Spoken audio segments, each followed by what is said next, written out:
Beaucoup de gens mettent en doute le récit biblique du déluge tel qu'il s'est produit du temps de Noé. Mais lorsqu'on eut découvert les fossiles d'animaux marins sur de nombreuses montagnes très élevées, on crut que ces endroits avaient été effectivement recouverts d'eau au temps d'autrefois, lorsque Dieu donna l'ordre à Noé de construire une arche. Il crut immédiatement au jugement à venir, et il obéit. Noé exécuta tout ce que l'Éternel lui avait ordonné. Genèse 7:5. C'est par la foi que Noé, divinement averti des choses qu'on ne voyait pas encore, et saisi d'une crainte respectueuse, construisit une arche pour sauver sa famille.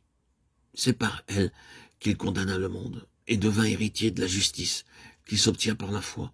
Hébreux 11:7. Il ne posant qu'une question à Dieu. Ses ouvriers ont dû se moquer de lui, mais il croyait en Dieu et il fut rendu juste à cause de sa foi. On se moque peut-être aussi de nous à cause de notre foi, mais de telles expériences ne feront que fortifier notre foi. Abraham était prospère et riche à Our en Chaldée. Lorsque Dieu lui dit de quitter la ville et de se rendre à un lieu inconnu, il obéit aussitôt. Beaucoup lui ont peut-être demandé où il allait se rendre. Il leur a certainement répondu qu'il l'ignorait. Il était le seul homme de toute la ville à croire en Dieu. Mais il devait essuyer des moqueries. Bien que ne sachant pas où Dieu allait le conduire, il lui obéit et il quitta la ville.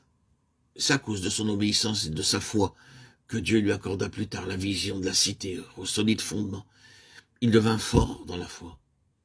C'est par la foi qu'Abraham, lors de sa vocation, obéit et partit pour un lieu qu'il devait recevoir en héritage, et qu'il partit sans savoir où il allait. C'est par la foi qu'il vint s'établir dans la terre promise, comme dans une terre étrangère, habitant sous des tentes, ainsi qu'Isaac et Jacob, les co-héritiers de la même promesse. Hébreux 11:8-9. Abraham possédait beaucoup d'or et d'argent. Aussi entendait-il tout naturellement construire une maison. Mais Dieu ne lui permit jamais, tout au long de sa vie, ni d'acheter un terrain. Il a dû vivre sous des tentes comme pèlerin et étranger. Mais il eut une vision de la cité céleste dans laquelle il devait demeurer un jour. C'est par une foi forte, active et vivante que nous sommes aussi appelés à voir la gloire de la cité céleste, où nous avons une part. De la même façon, Dieu a longtemps maintenu Sarah stérile. Quoi qu'il puisse nous arriver, cela a pour but de nous faire acquérir une foi forte. Sans une telle foi, nous ne connaîtrons jamais la grandeur de notre salut. C'est dans la foi qu'ils sont tous morts, sans avoir obtenu les choses promises. Mais ils les ont vus et salués de loin, reconnaissant qu'ils étaient étrangers et voyageurs sur la terre. Ceux qui parlent ainsi montrent qu'ils cherchent une patrie. S'ils avaient eu en vue celle d'où ils étaient sortis, ils auraient eu le temps d'y retourner. Mais maintenant, ils en désirent une meilleure, c'est-à-dire une céleste. C'est pourquoi Dieu n'a pas honte d'être appelé leur Dieu, car il leur a préparé une cité. Hébreux 11:13-16. Dieu a dit à Abraham d'offrir son fils unique sur l'autel pour lui donner une foi forte. Il ne douta pas de Dieu. Il crut qu'après avoir immolé son fils unique sur l'autel, Dieu le ressusciterait. C'est avec une telle foi qu'il lia son fils et qu'il leva le couteau pour le tuer.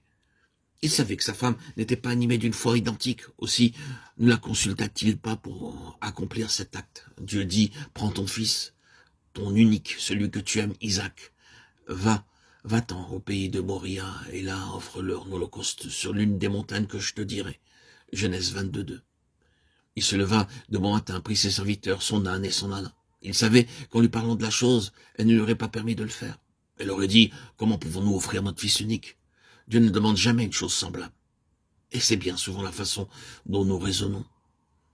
Étant un homme de foi, sans le moindre doute, Abraham se leva de bon matin, prit ses serviteurs et son fils, et mit la fidélité de Dieu à l'épreuve. C'est ainsi que sa foi devint forte. Dieu lui montra ensuite, au moyen du bélier pris dans le buisson, qu'il était aussi lié à lui. Ainsi, pour entrer pleinement en jouissance de notre salut, nous avons besoin d'une foi forte et active. Notre part à la cité céleste et éternelle deviendra vraie pour nous, par la foi.